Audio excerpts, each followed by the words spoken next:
আপনার আঙ্গুল নাভিতে রেখে এই দোয়াটি পড়ুন। যত রোগ আছে সকল ধরনের রোগ দূর হবে, আপনি সুস্থতা লাভ করবেন। শারীরিক নানান ধরনের রোগের কারণে আমরা পেরেশানির সম্মুখীন হয়ে পড়ি। কখনো পেটের ব্যথা, কখনো চামড়ার মধ্যে, স্কিনের মধ্যে নানান ধরনের চুলকানি, অ্যালার্জিজনিত বিভিন্ন ধরনের সমস্যার সম্মুখীন হয়ে পড়ি। এই ক্ষেত্রে চাইলে আমরা বিভিন্ন প্রকারের তেল ব্যবহার করতে পারি। বিশেষ করে বাদামের যে তেল রয়েছে, এই তেলটি কোনো ব্যক্তি যদি ব্যবহার করে, তার স্কিনের, তার চামড়ার যে রোগ রয়েছে, বিভিন্ন ধরনের দাগ রয়েছে, এগুলো দূর হবে। তিলের তেল, বাদামের তেল, সরিষার তেল, অলিভ অয়েল তেল, যে কোনো তেল মানুষের শরীরের জন্য উপকারী। তবে যাদের শরীরের মধ্যে অ্যালার্জি, চুলকানি, তারা সরিষার তেল ব্যবহার করা থেকে বিরত থাকবেন। ঠান্ডাজনিত বিভিন্ন রোগের উদ্দেশ্যে আমরা যদি সরিষার তেলটা ব্যবহার করি, ঠান্ডা দূর হবে।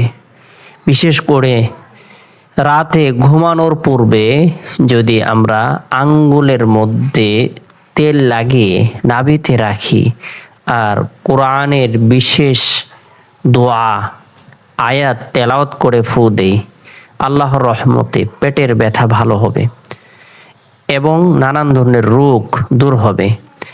গ্যাস্ট্রিক, আলসার এবং কি আরও যত ধরনের পেটের মধ্যে রোগ রয়েছে, যে রোগের কারণে মানুষ সর্বদাই পেরেশানির মধ্যে থাকে, তার ঠিক মতো ঘুম হয় না, ঠিক মতো সে খেতে পারে না, সেই ক্ষেত্রে সে গুরুত্ব সহকারে রাতে ঘুমানোর পূর্বে পবিত্রতা অর্জন করে নেবে, ভালো করে উজু করে নেবে।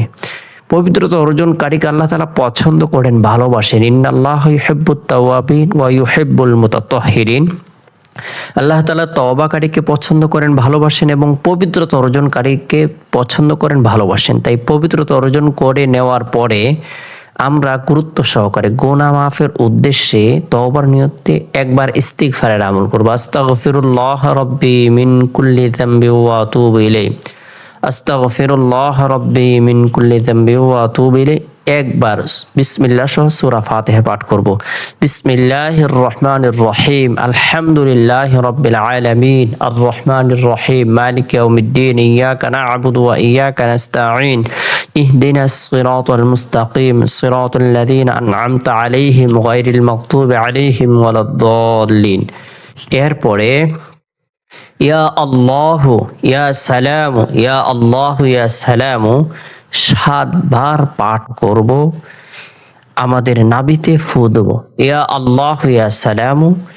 আবার শেষে ইয়া শাফিউ, ইয়া আল্লাহু ইয়া শাফিউ, ইয়া আল্লাহু ইয়া শাফিউ 7 বার পাঠ করে ফু দেব। আল্লাহর রহমতে, কালামুল্লাহ শরীফের বরকতে আমার পেটের যত ধরনের রোগ রয়েছে সকল ধরনের রোগ দূর হবে।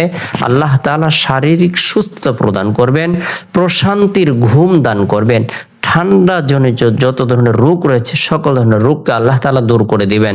আল্লাহ পাক রব্বুল আলামিন আমাদের সকলকে বুঝার, আমল করার তৌফিক দান করুক।